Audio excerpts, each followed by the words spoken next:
Alam mo, Jim Paredes, tanda mo na, wala kang pinagkatandaan. Amoy lumot ka na.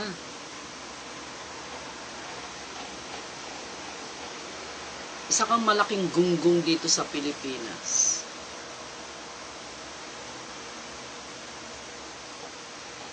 Alam mo, hindi ka naman hindi ka naman dito sa Pinas eh.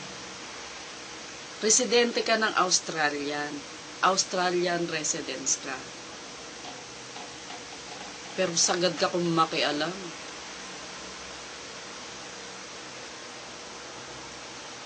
Ang kapal ng pagmumukha mo. Napakawalang hiya mong tao. Sino ka? Sino ka dito sa Pilipinas? Isa kang malaking gunggong eh. Hindi naman kayo inaano ng mga tao eh. Nung mga Duterteng nandoon sa lugar nyo eh. Sabihin na natin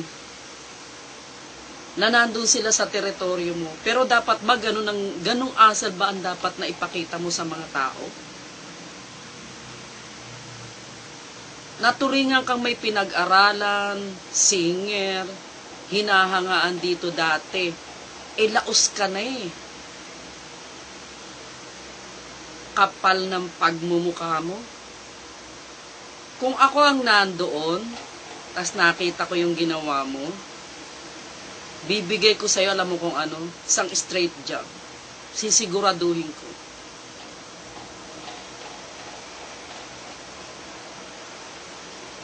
Mayabang ka, super. Kung makatrato ka ng kapwa mo, wala kang ano eh, super yabang. Hanggang ngayon nakatatak sa utak ko yung mukha mo, yung pagmumukha mo habang nandidilat yung mata mo na para bang, yung bang ano yung, ikaw yung makapangyarihan na kailangang katakutan, ulul. Ako kahit ako babae lang, pag nagharap tayo, hinamon mo ko,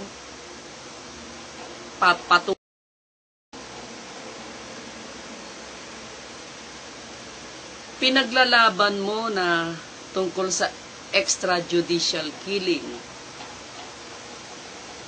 Tanong ko lang sa'yo, ano ang matatawag mo dun sa mga pinatay ng mga inosente, ng mga kriminal na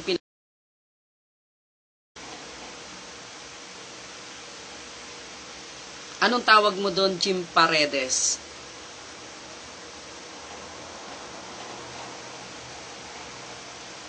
Abay, kung di ka ba naman tangat, bobo, gagot, isa't kalahati, grabe.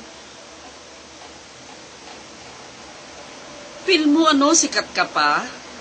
Hindi ka na sikat, laos ka na.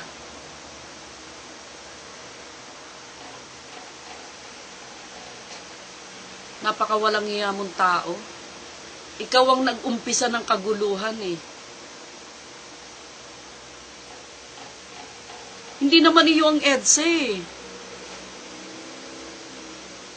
Okay lang sana kung nabili mo yung EDSA, pag-aari mo. Hindi mo pag-aari.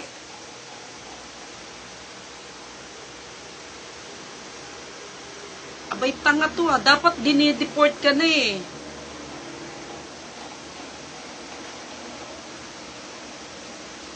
Hindi ito ang bansa mo.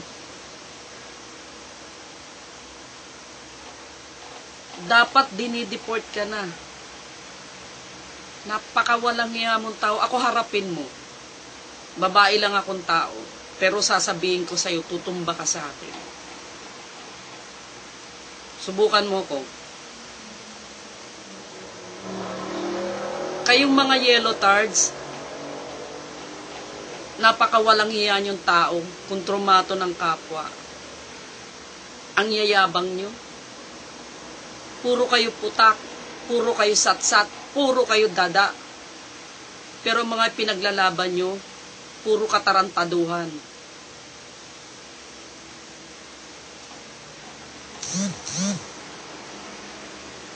Loko-loko. Sira ulo ka, Jim Paredes.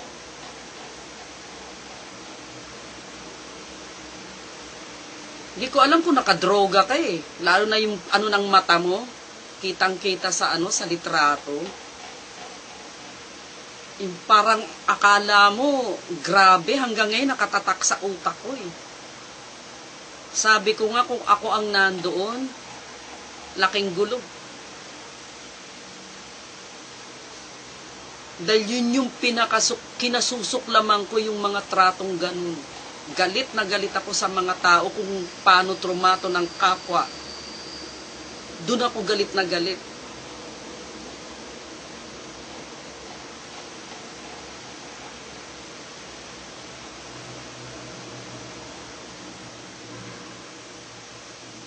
Subukan mo kayo sa akin gawin yun.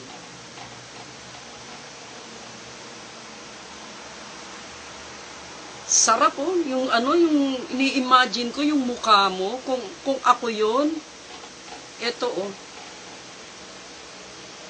Eto, isang straight jab lang ang tatama sa pagmumukha mo. Sisiguraduhin ko may matatanggal ng ngipin sa'yo. Eto. Kikita mo to? Hindi to kamao ng babae. Hindi pambabaeng kamao to. Panlalaking kamao ito.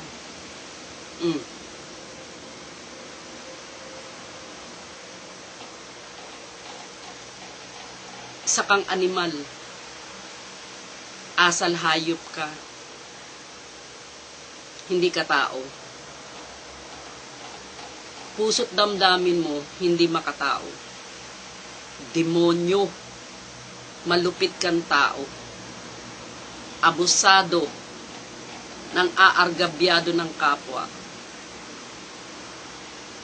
Umayos ka, Jim Paredes. Kailangan ma-deport ka na.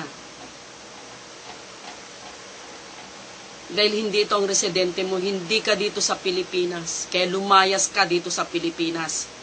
Jaime Ramon Paredes.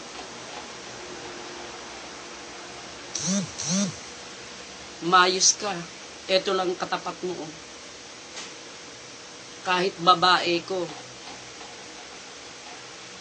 straight jab ang ibibigay ko sa iyo.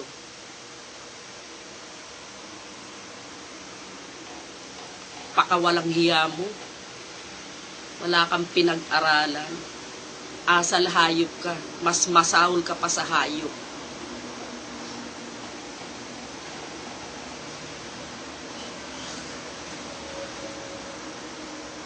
Lumayas ka na dito sa Pilipinas.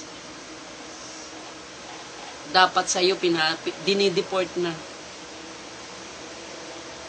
Australian residence ka. Gago. Huwag kang abusado sa kapwa.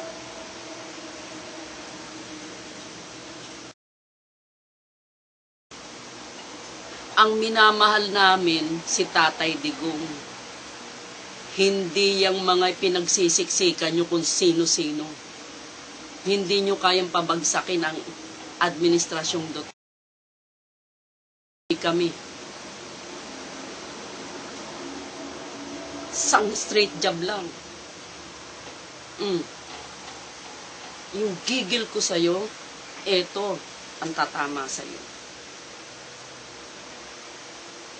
Hayop ka. Animal.